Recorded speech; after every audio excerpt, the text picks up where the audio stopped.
interesting backstories. So when you meet them in episode 1, season 5, interesting things have happened to all of them.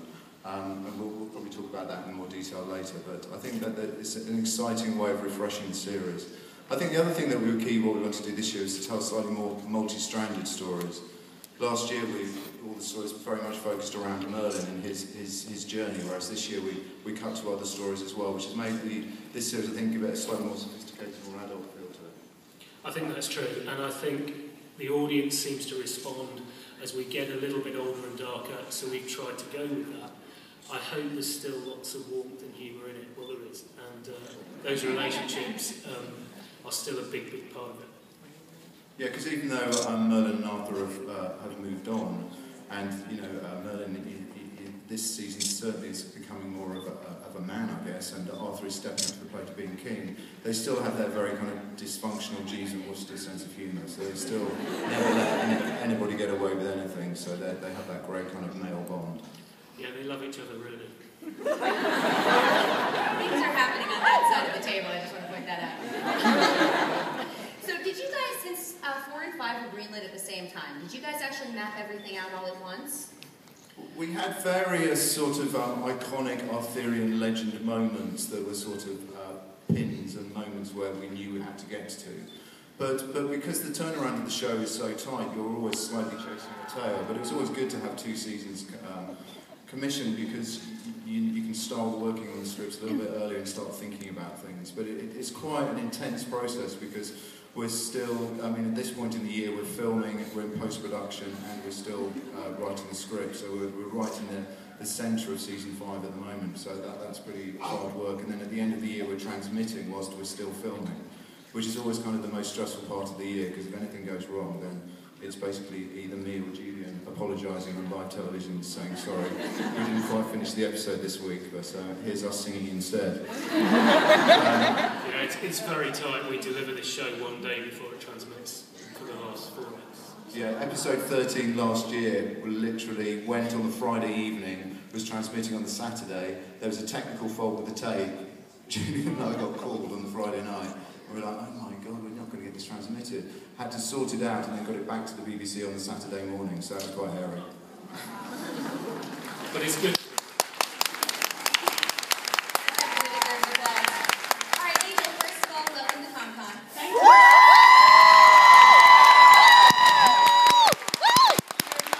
You're about to see some seriously geeky stuff.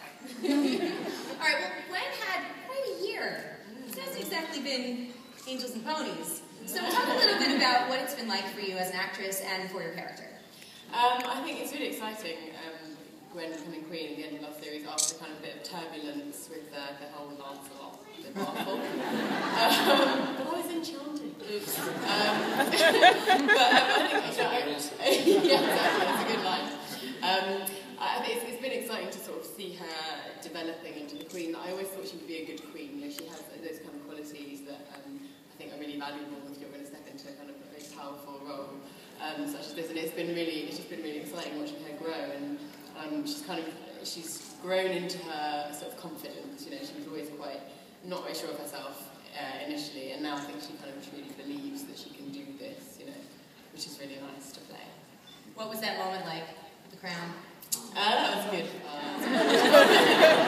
It felt right.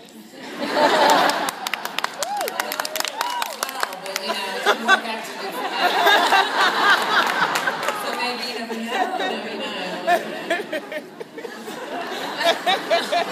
Let's talk. You and I have discussed this before about whether or not we believe Morgana is evil, and you've always said no. This has been quite an interesting season. Have you changed your mind? She is a misunderstood hero. I rest my case. All right, well, we're going to see a 4-year gap here. So what's Morgana been up to?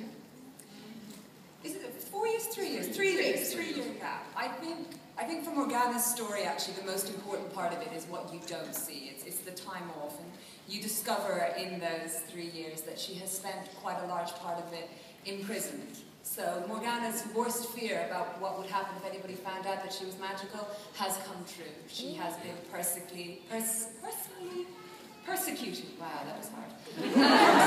I think her just about getting the throne. This is now about revenge for her, and it's her personal crusade to get back at the people that she has done this to her, and I think she thinks that Arthur's behind a lot of that. So, you thought she was bad before? She's better.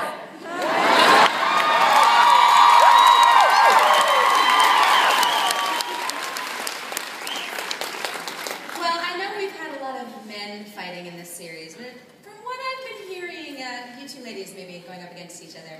Tell us a little bit about that. Well, there's some mud wrestling. We waited 5 years. We've been slowly building to the mud wrestling for 5 years. What can we say?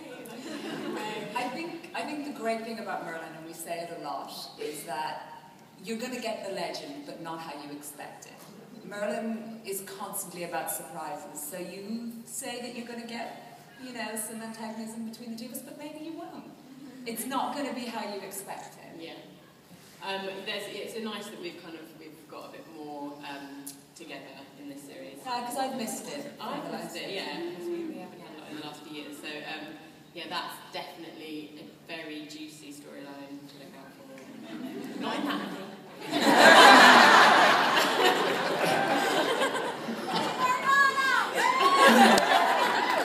I think you have some fans. Now, Colin, I don't want to interrupt your filming or anything, but...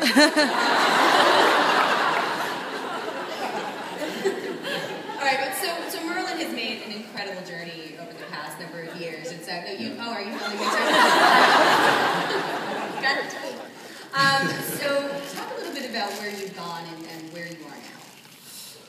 It was always a growing up tale for Merlin. It was always him starting out as the boy and growing into the man.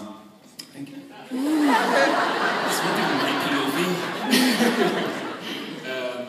what So very much what Johnny said. This feels like Merlin entering into that manhood. I think he crossed over a little bit in towards the end of the 4th season, particularly when he killed Agravain, and that there was something that changed there. There was a fear of what he did. There was a fear of sometimes what he can be and what's there, and that's been a reference, I think, maybe as we enter into season 5. That's an area that needs flexing and that needs that is definitely called to the fore. So he's I think he gives as good as he gets this season. We'll be taking audience questions, so you can go ahead and line up by that microphone. All right, so Johnny and Julian, you... Oh, my. Are they fighting? They're running. There are people running. Johnny and Julian, you guys have an incredible cast, but you also very often have some amazing guest stars. So who might we be seeing, and who might we be seeing coming back? In the first 2 episodes, we've got Liam Cunningham plays a great part, and it's great to have him. And then a Comic-Con exclusive, where actually Tony Head comes back in season.